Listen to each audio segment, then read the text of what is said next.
오늘 우리에게 주시는 하나님 말씀입니다. 누가복음 19장 41절에서 44절까지 말씀드리겠습니다.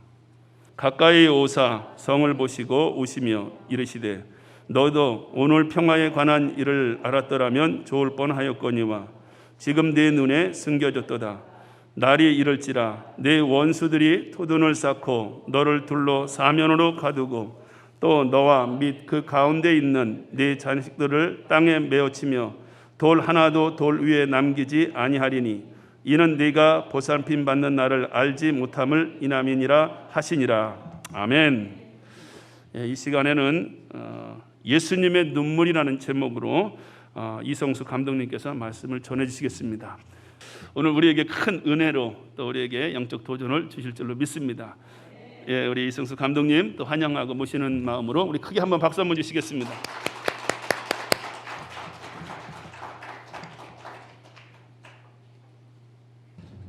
저에게 2021년은 주빌리와 함께 시작해서 주빌리와 함께 마치는 것 같습니다. 탑 무브먼트 시즌 1 그 영상들 촬영을 제가 했습니다. 그래서 전국을 오성훈 목사님과 함께 다녔는데 또 10주년 기념 이 춘천에 제가 7주년 때도 와서 3시 타임 했었습니다. 춘천은 제 고향이기도 하고 또 춘천은 통일과 아주 밀접한 도시인데 이곳에 이렇게 오게 되어서 너무 반갑고요. 이병철 목사님이 저한테 1시간 반을 하라고 그랬습니다. 견디실 수 있으시겠습니까?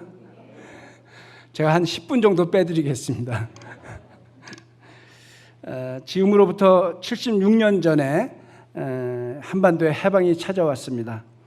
그러나 얼마 지나지 않아서 38선에 의해서 남북으로 나뉘었습니다. 그때 몇 개의 군이 남북으로 나뉘어지게 되었는데 당시 춘천군도 나뉘어졌습니다. 그래서 춘천의 일부가 북쪽 김하군과 화천군에 편입됐습니다. 그리고 북쪽에 있던 양구군의 일부가 또 춘천으로 편입됐어요. 그러니까 춘천은 분단의 나눔의 아픔을 직접 겪은 아픈 도시입니다. 그래서 아주 의미가 있습니다. 그런데 이것을 좀 좋은 쪽으로 생각하면 이건 나뉘었다는 의미도 있지만 섞였다는 의미가 될 수도 있어요. 그러므로 춘천은 남북이 섞여야만 통일이 이루어지는 거 아니겠어요? 그래서 이미 예전에 특별한 사명을 가진 도시로 선택받은 도시였다. 이렇게 저는 믿고 이 자리에 섰습니다. 여러분들 믿으십니까? 오늘 본문을 보면 예수님은 예루살렘 성을 보시며 우셨습니다. 너도 오늘 평화에 관한 일을 알았더라면 좋을 뻔하였거니와 지금 내 눈에 숨겨졌도다. 주님이 우신 이후 주님은 예루살렘이 평화에 관한 일을 모르기 때문이라고 이렇게 말씀하십니다. 따라서 평화에 관한 눈이 감겨져 있기 때문에 곧 심판받는 날이 오는데도 불구하고 그들은 모르고 있었어요. 그것 때문에 주님이 우시는 것입니다. 이 평화에 관한 일이란 평화는 오직 예수님으로부터만 올 수 있다는 이 의미입니다. 그러니까 예수님 자체가 평화라는 것을 여러분 믿으십니까? 평화가 그런데 이 본문이 너무 놀라운 것은 어떻게 평화가 올 수 있습니까? 온전한 평화인데, 온전한 샬롬인데 어떻게 샬롬에게서 눈물이 나올 수 있냐는 거예요. 예루살렘이라는 이름의 뜻이 평화의 마을이라는 이 의미입니다. 그러니까 평화의 마을이니까 당연히 예수님이 오셨으면 예수님을 알아보셨어야 되는 거예요. 그런데 예루살렘은 안타깝게도 평화의 왕이신 그리스도를 눈앞에 보고도 알아보지 못했습니다. 그러나 방금 전에 백성들은 종려나무 가지를 가지고 외쳤습니다. 호산나 찬송하리로다. 주의 이름으로 오시는 왕이여. 하늘에는 평화요 더 높은 곳에는 영광이로다. 그러나 예루살렘에 있는 제사장들과 서기관들과 백성의 지도자들은 백성들의 외치는 함성을 증오했습니다. 그리고 주님을 외면했습니다. 게다가 지도자들은 그들의 관심은 백성들의 마음이었어요. 어떻게 백성들의 마음을 자신들에게 끌까? 근데 이 마음이 예수님께로 옮겨가자 예수님을 죽이려고 꾀를 짰다고 이렇게 성경이 되어 있습니다. 그럼 왜 똑같은 사람인데 왜 백성들은 주님을 알아봤는데 지도자들은 평화이신 예수님을 알아보지 못했을까요? 그것은 예루살렘 성 안에 성전이 있었기 때문입니다. 그들은 성전이 평화를 준다고 철석같이 믿었습니다. 그러나 이스라엘 역사를 보면 언약궤도 성전도 평화를 주지 못했다는 사실입니다. 근데 그들은 그것을 망각하고 있었든지 아니면 일부러 외면하고 있든지 둘 중에 하나였겠죠. 엘리 제사장의 두 아들은 언약궤가 평화를 준다고 믿었으나 블레셋과의 전쟁터에서 언약궤를 빼앗기고 그들마저 죽고 말죠. 솔로몬 성전도 그렇게 화려하게 지었지만 바벨론에 의해서 무너졌습니다. 그러니까 예수님 당시의 성전은 포로 귀환 후에 다시 세운 아주 초라한 스룹바벨 성전, 이것을 헤로드 왕이 이스라엘 유대인의 마음을 얻기 위해서 다시 화려하게 증축한 공사로 50년째 계속해서 공사 중이던 그러한 거대한 화려한 성전이었습니다. 그러나 여러분, 언약궤도 성전도 평화를 가져오지 못합니다. 그것은 지금도 마찬가지입니다. 예배당이 아무리 높고 화려하고 강대상이 화려한다 해도 그것이 평화를 주지는 못합니다. 여러분, 평화는 오직 예수님만이 줄 수 있습니다. 빈들에서도 광야에서도 황무지에서도 그것에 예수님이 계시다면 화려한 성전보다 주님의 평화가 임할 수 있다는 걸 여러분, 우리는 꼭 명심해야 됩니다. 지도자들은 자기 의로 세운 성전이 하나님의 의로 인해서 정체가 드러나는 것이 두려웠습니다. 그들은 하나님의 이름으로 어떤 일을 했지만 스스로 쌓아 올린 공적과 권위가 예수님에 의해 무너지는 것을 염려했습니다. 예루살렘은 지도자들뿐만 아니라 그들과 함께 그들의 죄 때문에 함께 죽어야 할 수많은 백성들이 있었습니다. 그런데 심판의 날에 그 구분이 없는 거예요. 같이 죽어갈 수밖에 없는 거예요. 주님은 그것이 안타까워서 우시는 것입니다. 주님이 이 땅에 오신 것은 심판이 아니요 구원을 주시려고 오신 것을 믿으십니까? 주님은 결단코 심판을 원하시지 않았습니다. 그러나 예수님의 눈물은 그 위선에 대한 애통의 눈물이자 죄악에 대한 공의의 눈물이자 죽음에 대한 긍휼의 눈물이었던 것입니다. 저는 지금 이 시간에도 한반도를 향해 흘리시는 주님의 눈물이 있다고 믿습니다. 정말 안타깝지만 또한 교회를 향해서도 흘리시는 주님의 눈물이 있다고 믿습니다. 그러나 아무리 크고 허다한 허물과 죄악에도 불구하고 예수님을 알아보고 예수님께 돌아올 때 우리는 평화를 누릴 수 있습니다.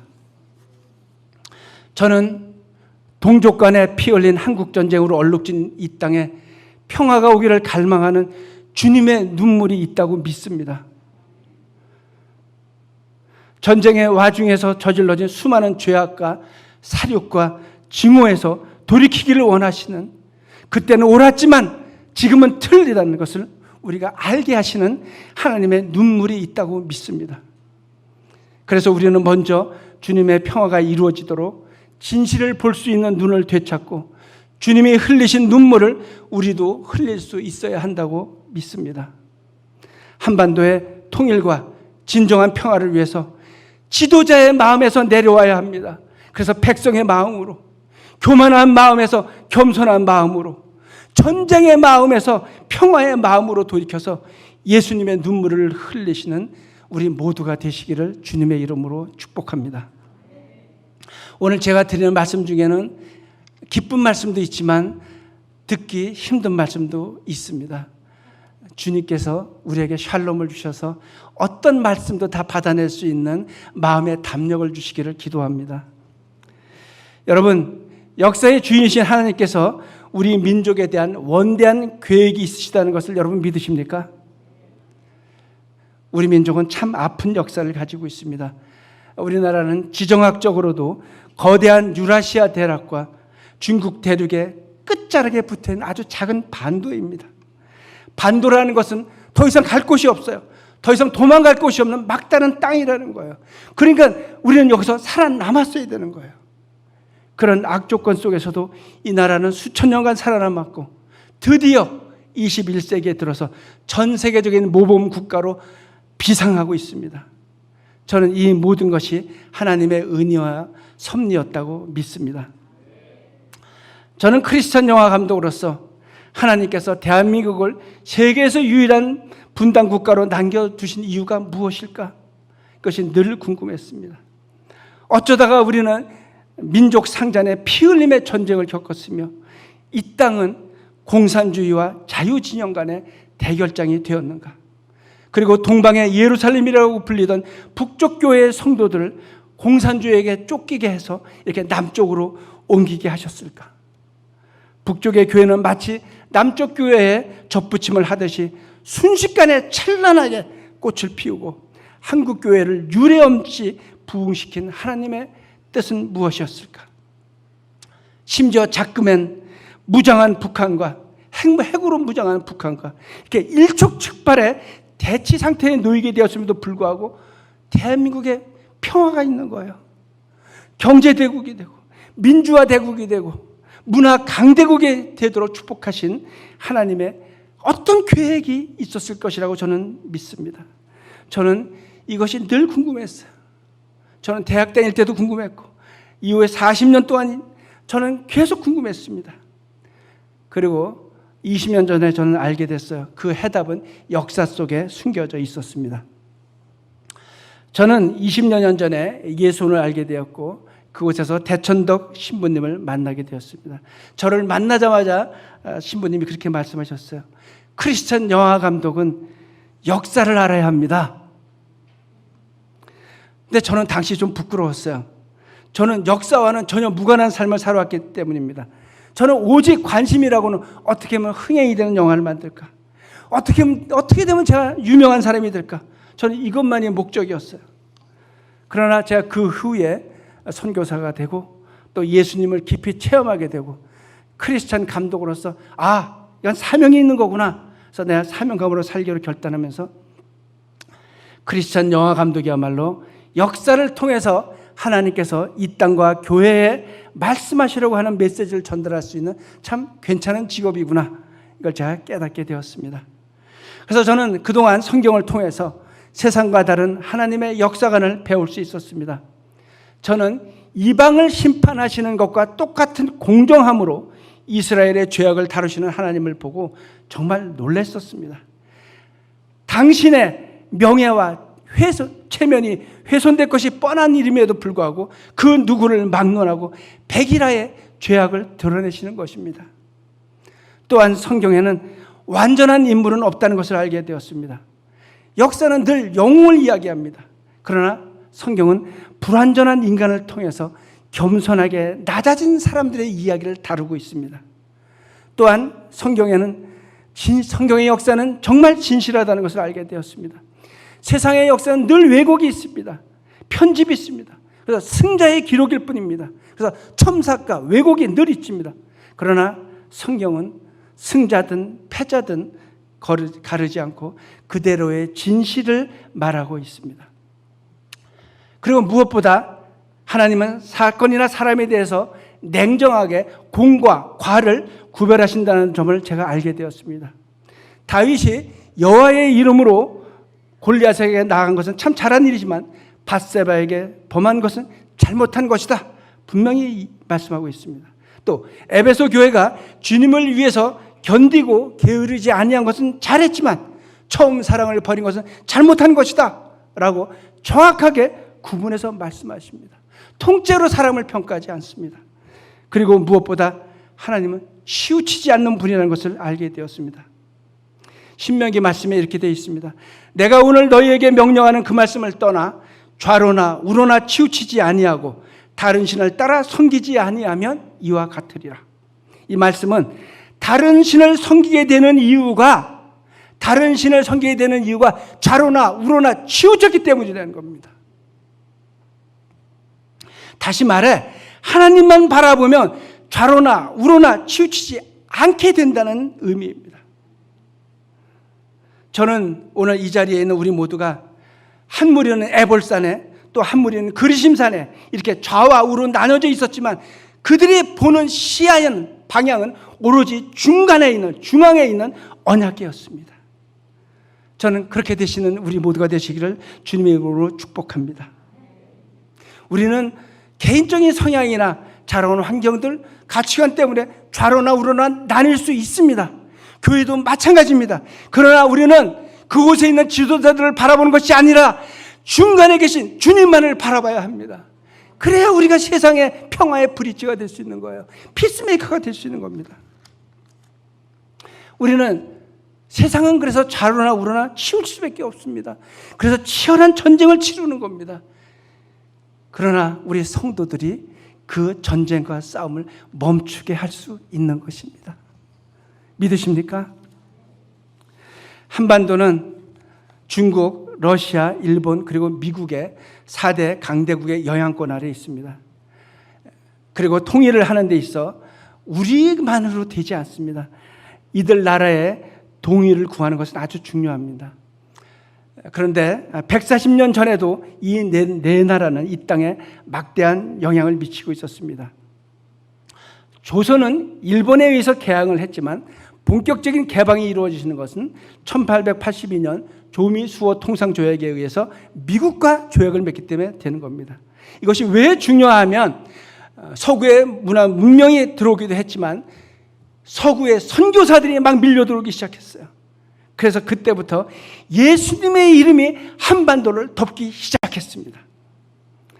중국은 수세기 동안 조선의 보국처럼 행동했습니다. 일본은 조선을 차지하려고 중국과 청일전쟁을 일으켜 승리했습니다. 그러니까 조선은 러시아에 매달릴 수밖에 없었어요. 다시 러일 전쟁이 일어났고 최종 승리는 일본이 잡았습니다. 그러니까 우리나라는 이제 마지막 남은 미국의 전체가 매달렸습니다.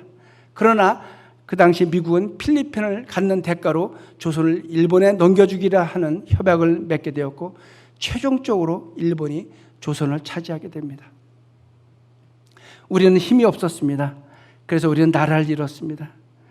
저는 하나님의 때가 아직 이르지 않았기 때문에 고난이 계속됐다고 믿습니다. 한반도를 둘러싸고 있는 4대 강국은 140년 전과 마찬가지로 여전히 한반도에 통일에 막대한 영향을 미치고 있고 우리는 이 국가들과 다각적인 관계 설정이 대한민국의 국운을 좌우할 수밖에 없다는 게 사실입니다.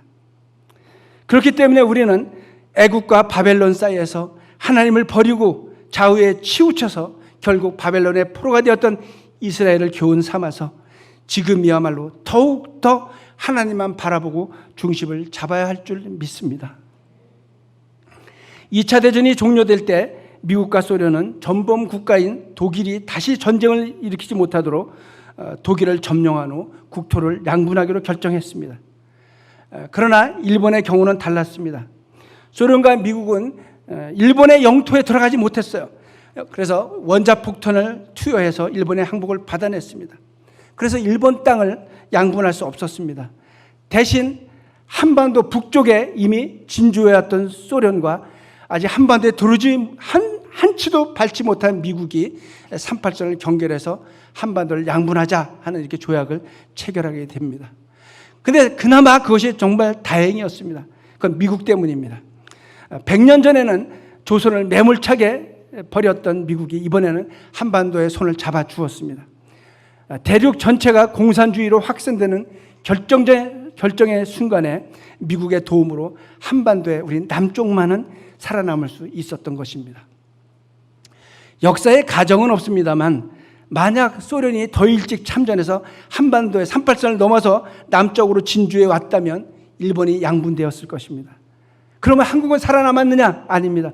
한국은 통째로 공산주의에 넘어갈 수밖에 없었을 것입니다. 분단은 참으로 원통한 일입니다. 그러나 분단은 어쩌면 이 남쪽을 남겨두시려는 하나님의 은혜였다고 저는 믿고 있습니다. 일제하에 조선 독립운동은 1919년 3.1 운동에서부터 촉발되었습니다. 그래서 우리 독립운동가들은 이 땅에 머물러 있을 수가 없었어요. 그런데 하나님은 이미 오래전에 한반도 밖의 땅을 준비해 두셨습니다. 그것이 바로 간도와 소련의 연해주입니다. 1919년 조선 인구가 1,500만이었는데 간도와 연해주에 이미 70만이 그곳에 이주해 있었어요. 그래서 러시아 독립운동가들의 러시아가 있습니다. 국외를 탈출하게 됩니다. 다 중국의 간도와 러시아 연해주로 가게 됩니다. 그래서 일제의 독립운동은 그 땅에서 이제 일어나게 됩니다. 그런데 그 땅이 그렇게 우리에게 순통을 틔워주는 땅이었지만 안타깝게도 우리나라가 공산주의와 민주주의로 이렇게 갈림길이 되는 그런 분열의 장소가 되고 맙니다. 그러니까 자연스럽게 러시아로 간 분들은 공산주의의 영향을 받게 되었고 중국에 간 분들은 민족주의자가 되었습니다. 근데 이것도 시간이 조금 흘러서 1925년쯤 되면 장개석 군대들이 좀 부패하기 시작합니다. 그러다 보니까 공산당이 강력해지면서 중국 대륙마저 민심은 공산주의자들에게 다 흘러갑니다. 이러다 보니까 대한민국의 조선의 독립운동은 민족주의자들보다는 무력으로 이렇게 무장한 공산주의자들에 의해서 사실상 주도하게 되는 그런 현실이 됩니다. 그래서 우리나라의 최초의 공산주의자는 이동이라고 그러고 대표적인 민족주의자는 안창호라고 할 수 있습니다.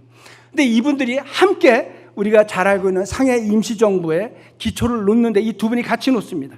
그래서 미국의 이승만 대통령은 당시 미국에 있었기 때문에 그냥 이름만 걸어놨고 실제로 이 두 분이 만나서 이동희가 국무총리, 안창호가 내무장관을 맡아서 실무를 담당했습니다. 그래서 이 초기 상해 임시정부를 삼각정부라고 이렇게 부릅니다.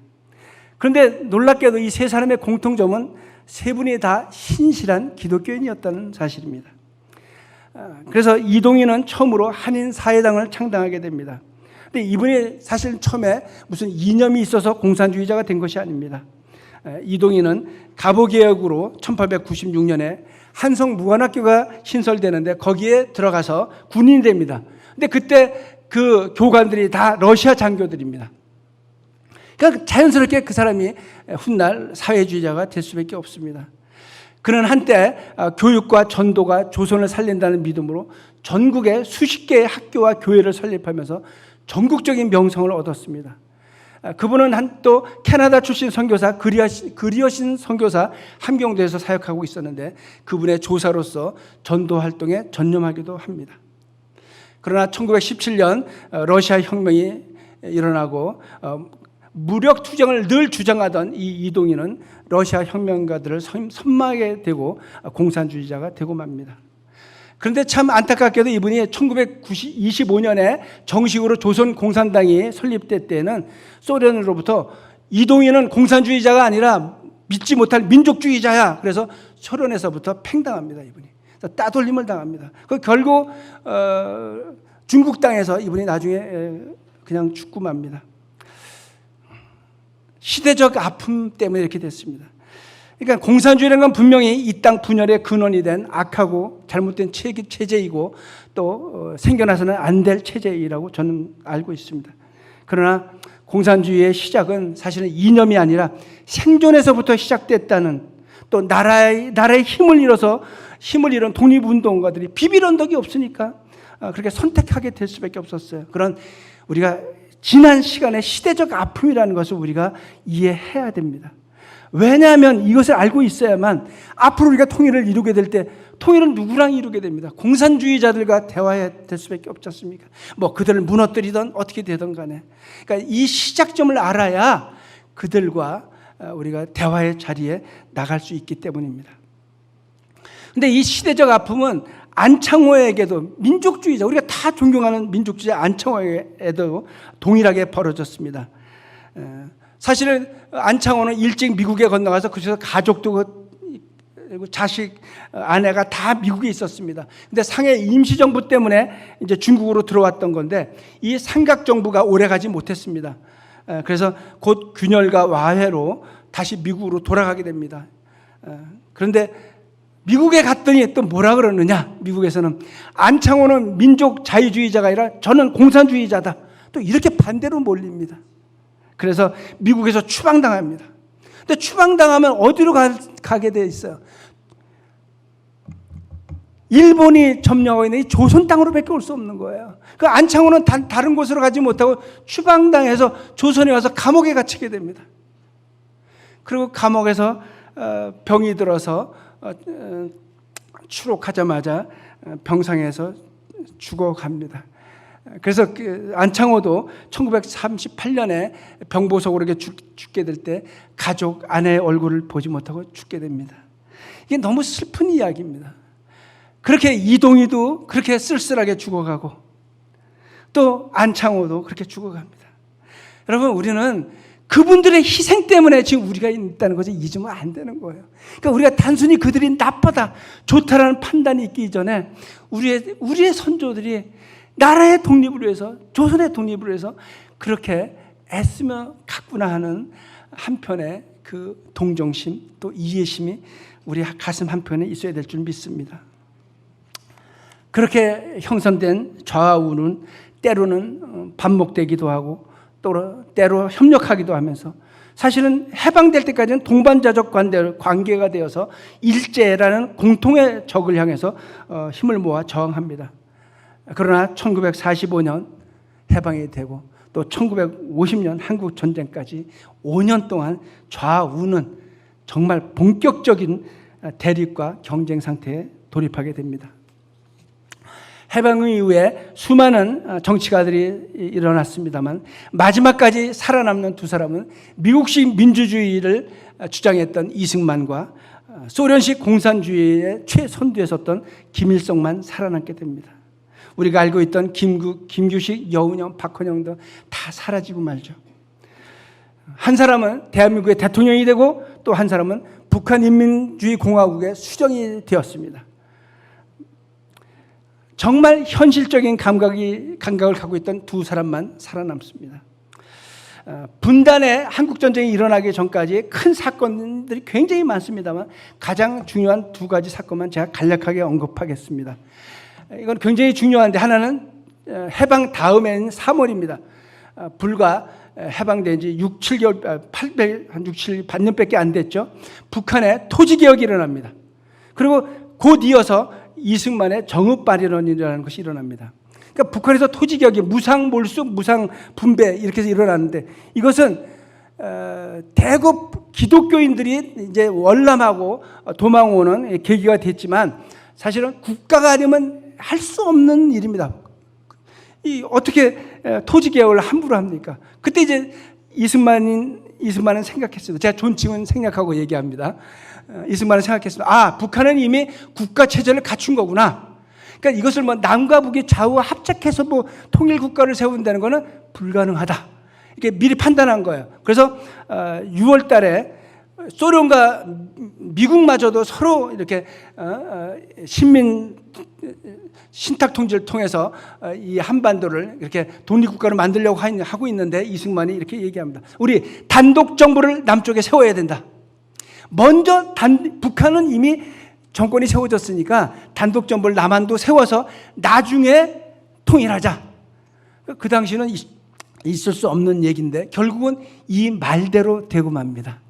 그래서 이승만 대통령이 되는 거죠. 이렇게 해서 1948년 8월 15일 날 대한민국 정부가 수립되게 되고 9월 9일 북한은 기다리고 있다가 이미 다 돼 있었지만 기다리고 있다가 조선민주주의공화국을 수립합니다. 그러니까 그동안 거침없이 달려왔던 이 두 힘은 이제 남은 거는 충돌밖에 없었어요. 그리고 북한이 그건 조금 이따 말씀드리겠습니다. 그래서 1949년은 대대적인 사건들이 막 일어나는데 6월 달에 미군이 남쪽에 철수하고 8월 달에는 그 당시에 핵무기는 미국만 갖고 있었는데 소련이 핵무기를 개발합니다. 그러니까 미국하고 동등한 입장이 되는 거예요. 그리고 49년 10월에는 중국에서 그렇게 오랫동안 내전을 하고 있었는데 중국 공산당이 승리하고 장개석은 대만으로 이제 도망가는 사건이 벌어집니다. 그러니까 세상은 1949년의 세상은 공산주의가 곧 전 세계를 덮을 것 같은 기세가 됩니다. 그리고 1950년 새해가 되는데 그 미국 국무장관 에치슨 라인이라는 것을 발표합니다. 그러니까 동북 아시아의 이 방위 라인에서 대만과 한반도는 제외하겠다. 이건 뭐 공산주의 보고 먹으라는 얘기랑 똑같은 거죠. 그러니까 김일성과 또 소련의 스탈린, 중국의 마오쩌둥은 승리를 확신하게 되고 한 달 이내에만 부산까지 점령할 수만 있다면 미군이 아무리 참전하고 싶어도 참전할 수 없을 것이다. 이렇게 속단하고 마침내 우리가 다 알듯이 6월 25일 새벽 4시 인민군은 38선을 넘어 총공세를 감행합니다. 그런데 이때 이 춘천에서 아주 기적적인 일이 일어납니다. 알고 계실 거예요. 서울은 3일 만에 함락당합니다. 그리고 이승만 대통령은 대전으로 도피하게 되고 군대와 정치가들과 시민들을 남겨둔 채 한강 다리가 끊어집니다. 대한민국은 풍전등화의 위기에 직면합니다. 근데 그때 바로 전세를 역전시키는 전투가 바로 이곳 춘천에서 벌어지고, 여러분 요 건너다니는 요 다리, 이 다리에서 정말 놀라운 일이 벌어지죠. 그 다리 옆에 이 주한교회가 세워졌다는 거, 이게 정말 놀라운 일입니다. 춘천 주빌리가 괜히 시작된 것이 아니고, 저는 이 춘천 주한교회를 통해서 통일의 눈앞에 곧 성취되는 날이 올 것이라고 저는 믿습니다. PPT 잠깐 보여줄 수 있나요? 그 지도 나온 거? 이건 좀 제가 지도를 보여드리면서 말씀드리겠습니다. 원래 북한 인민국의 작전 개혁은 그 개성등 서부, 자 여기 보이시죠? 개성등, 동두천, 문산, 포천, 의정부, 저 옆으로 이제 개성 쪽이 있는데, 거기서 이제 쭉 서부방에서 주력 부대가 쭉 넘어서 3일 안에 서울을 점령하고, 춘천 보이실 거예요. 여기는 이제 방어가 약할 것이다 생각했어요. 그래서 3일 만에 여기를 뚫고 춘천을 지나서 수원에서 합류할 생각을 한 거예요. 그래서 막 이제 서울에서 밀고 내려오고 춘천으로 이사단이 뒤돌아서 내려가면 요 가운데 갇힐 거라고 생각했어요, 국군이. 그러면 그때 선멸하면 되겠다. 그러고서 이제 춘천을 북한이 물로 받습니다. 근데 이 춘천이 물이 아니었던 거예요. 물이 이렇게 많았지만, 그래서 정말 생각지도 못한 복병을 이렇게 만나게 됩니다. 그 다음 거. 그러니까 춘천 방향에서 오는 인민군 이사단은 하루 만에 춘천으로 들어왔어요. 그리고 가평을 거쳐서 3일 만에 주력 인민군 합류하려고 했는데 38선을 넘어지 30분 만에 모진교를 돌파합니다. 그런데 그 앞에 정말 군사상 그 유명한 그 김종호 대령의 국군 육사단 7연대가 딱 앞을 가로막게 됩니다. 그들은 그 다음 장 좀 보여주시겠어요? 그들은 옥산포에서 하루, 우두산에서 이틀 걸립니다. 드디어 소양구 여기서 이틀이나 걸립니다. 요 다리를 이틀 동안 못 건너가요. 그래서 6일 동안이나 이곳에 발이 묶입니다. 그러니까 지금 북한군의 그 작전 계획은 다 엉망이 된 거예요. 그런데 이제 이때 저는 이게 하나님이 하신 일이라고 생각하고 있습니다. 그 전쟁이 일어나기 한 달 전에 육사단의 인민군 병사가 한 명 이렇게 귀순합니다. 그러면서 보고를 해요. 인민군이 곧 남침할 것이다 라고 이 정보를 줍니다. 그래서 김종호 대령이 6번에다가 보고를 하지만 6번에서 이걸 묵살해버리는 거예요. 그런데 이거를 귀담아 듣는 사람이, 늘 귀담아 듣는 사람이 있어야 되는 거예요. 김종호 대령은 이걸 귀담아 들었어요. 그래갖고 모두가 휴가를 나가고 이럴 때 한 달 동안 휴가도 주지 않습니다. 휴가를 다 반납시키고 사병들, 특별히 춘천고등학교 학생들하고 같이 해가지고 참호를 다 파는 거예요. 여기다 한 달 동안. 실전 훈련을 합니다. 정말 놀라운 거죠. 여호와 이레. 김종호와 육사단은 그렇게 준비된 사단이었습니다. 그 다음 장 보여드릴까요? 그래서 홍천으로 향하던 인민군 12사단이 있었는데 이게 인민군 2사단이 고전하다 그러니까 야, 이 춘천을 지원해야 되겠구나. 그래서 방향을 틉니다. 그래서 근데 이 부대는 인민군 중에서 제일 막강 부대였습니다. 중국 내전에 3년 동안 참가했던 부대였습니다. 그런데 이번에는 6사단의 한 개 연대입니다. 전부 연대 하나씩의 한 사단을 다 막고 있는 거예요. 말고개라는 곳에서 마지막 방어선을 구축하고 적군을 기다립니다. 이건 유명한 전투입니다. 이때 이제 소련군 T-34 탱크가 막 밀려오는데 11명의 축구 선수들이 아닙니다. 11명의 6탄 돌격대를 뽑아서 전부 수류탄 하나씩 들고 그 밑으로 가서 적의 탱크를 10대나 부셔버리는 거예요. 이 수류탄으로. 그래서 그들 탱크가 넘어오지 못하고 결국 6사단 2개 연대가 12사단을 인민군 12사단을 완벽하게 6일간 또 붙잡아 둡니다. 그래서 서울과 수원 양면 포위작전으로 국군을 섬멸하던 인민군의 작전 계획은 수포로 돌아가고 국군은 전열을 가다듬어서 시간을 벌게 됩니다. 저는 이 사실을 알게 되면서 생각했습니다. 야, 이 6사단과 춘천과 홍천이 없었다면 오늘의 대한민국은 없었다. 놀라운 일은 이 한국에서만 벌어진 게 아닙니다. 미국에서도 동시에 일어났습니다. 다음 거 한번 보여드릴까요? 25일 전쟁이 발발하자마자 미국은 트루만 대통령은 그날로 이 문제를 유엔에 상정시킵니다. 그날입니다. 그 다음 날 미국은 참전을 결정합니다. 또 그 다음 날 미국의 B-29 폭격기가 서울 상공에 들어와서 막 무력 시위를 합니다. 29일에는 일본 도쿄에 있던 메가더 장군이 수온 비양제에 날아서 전설을 실천합니다. 한강을 보죠.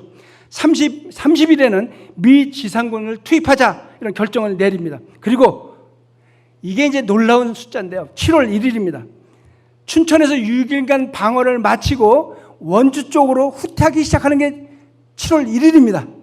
근데 7월 1일 날 미군 24사단 스미스대대 406명이 항공기를 타고 부산으로 들어와서 참전을 시작합니다.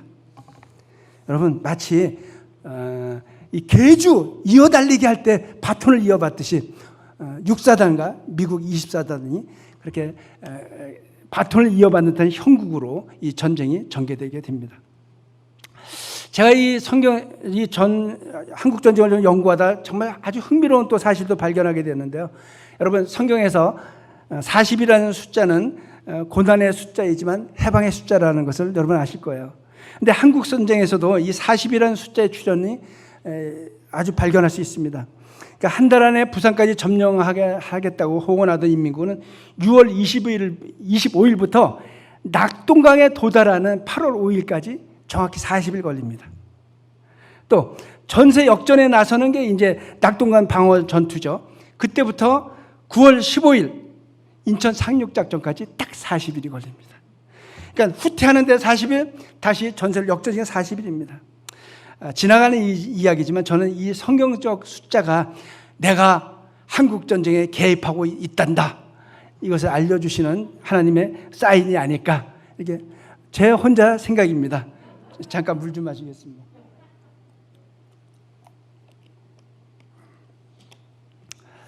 그리고 전쟁은 딱 치열한 전쟁은 딱 1년 합니다. 그리고 두 차례에 걸친 중공군의 충계 대공세가 실패로 돌아가고 이제 전쟁은 더 이상 무의미하구나라고 생각하게 된 양측은 이제 휴전 회담에 들어갑니다. 근데 휴전을 제일 반대한 사람이 이승만입니다. 북진 통일이 꿈이었습니다. 뭐 그 시대는 그럴 수밖에 없었습니다. 근데 그래서 미국이든 유엔군이든 뭐 그 누구도 이승만을 설득하지 못합니다. 이승만은 전쟁 이후 대한민국의 안보를 위해 미국과 한미 상호 방위 조약을 맺지 않으면 나는 여기에 찬성할 수 없다. 왜냐하면 한국에서 전쟁이 다시 일어나면 미국이 즉각 개입한다는 약속을 해달라. 근데 미국이 여기에 동의하지 않아요. 미국은 이미 한국 전쟁에 와서 3만 6천 명의 그 전사자를 냅니다. 그러니까 미국에서 여론이 너무 안 좋아요. 트루만 대통령한테 전쟁을 했는데 아이젠하워가 대통령에 당선된 거는 나는 미국 이 한국 전쟁을 빨리 끝내고 여러분의 자녀를 가정에 돌려드리겠습니다. 이것 때문에 대통령에 당선되는 거예요. 그러다 보니까 이게 방공포로라 그래서 뭐 이건 설명하는 게 좀 시간이 걸리니까 어쨌든 그 6월 달에 이승만이 전격적으로 모든 나라가 반대하던 방공포로를 기습적으로 이 포로를 석방시킵니다. 전 세계가 난리가 납니다. 그래서 이것 때문에 미국의 전쟁 영웅이잖아요. 유럽의 전쟁 영웅은 아이젠하워고 이 극동에서는 누구죠? 메가더인데. 그러니까 아이젠하워가 너무 분노해서 나중에 자기가 대통령이 있는 9년 동안 8년 동안 이승만을 단 한 번도 만나지 않습니다. 한국도 방문하지 않고. 그리고 정권이 바뀌자마자 4.19 혁명 이후에 아이젠하워가 한국을 방문할 정도로 이승만을 미워하게 됩니다. 그러나 대한민국은 지켜지게 되는 거죠. 그래서 이 조약에 미국이 할 수 없이 사인하게 됩니다. 그래서 7월 27일 전쟁은 딱 3년 33일에 걸친 한국전쟁은 휴전에 돌입하게 됩니다.